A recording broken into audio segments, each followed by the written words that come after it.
A reminder that all comments should be addressed through the chair. For members in the room, if you wish to speak, please raise your hand. For members on Zoom, please use the raised hand function. The clerk and I will manage the speaking order as best we can, and we appreciate your patience and understanding in this regard. And members, just before we move on to our witnesses, just a quick note. We will be setting aside 10 minutes at the end of the meeting for us to discuss our schedule when we come back from our constituency week. And now to introduce our witness, we have the MP for Essex, Mr. Chris Lewis. Welcome.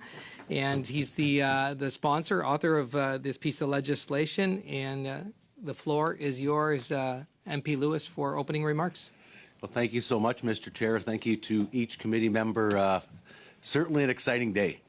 Been waiting for this for an awful long time. So thank you for being all ears, at least for the first 5 minutes.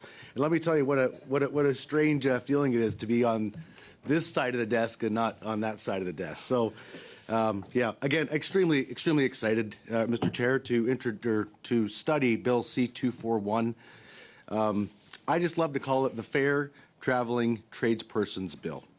And what's neat and unique about this, Mr. Chair, is I don't know anyone around this table that doesn't have trades shortages, labor shortages in their ridings. We've been hearing it for a number of years now, and quite frankly, it's only getting worse. And so it brings me great pride to say that I have met with numerous trades folks, anywhere from the carpenters and the sheet metals, masonry, crane operators, electrical, water, plumbing, gas fitters, you name it, I've probably met with them. And I am yet to find, Mr. Chair, through you to the committee, I'm yet to find one, not one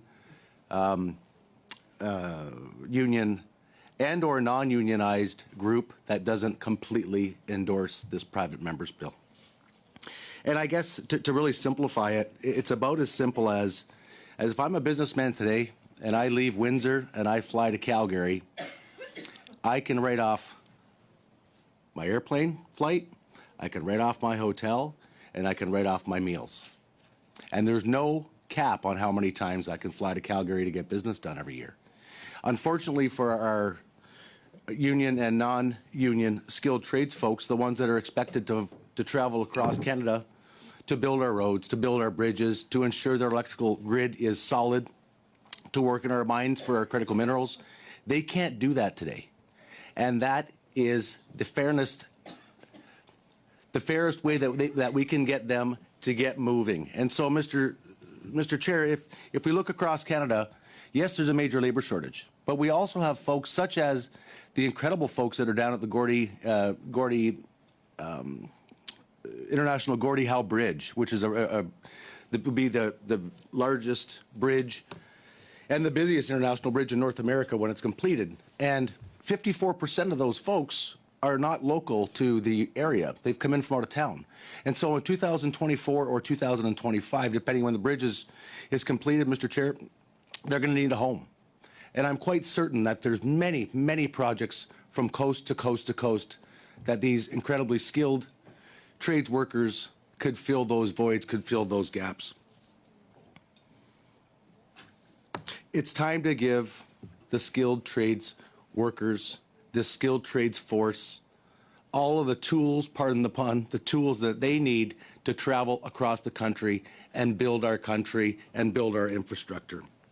And I guess it's as simple as this. I don't know of anyone around this table, Mr. Chair, committee members, we as members of Parliament that can't write off our own expenses.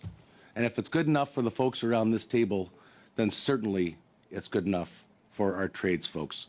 So with that, Mr. Chair, I only used 3.5 minutes because I truthfully do want to dive into the questions. It's a very simple bill, and but I'm looking forward to entertaining questions. Thank you, Mr. Chair. Well, thank you, MP Lewis. I'm sure the members have many questions for you. You know how this works, but I'll just run through it. So in the first round, each party will have up to 6 minutes to ask questions. We are starting with the Conservatives, and I have MP Morantz up for 6 minutes.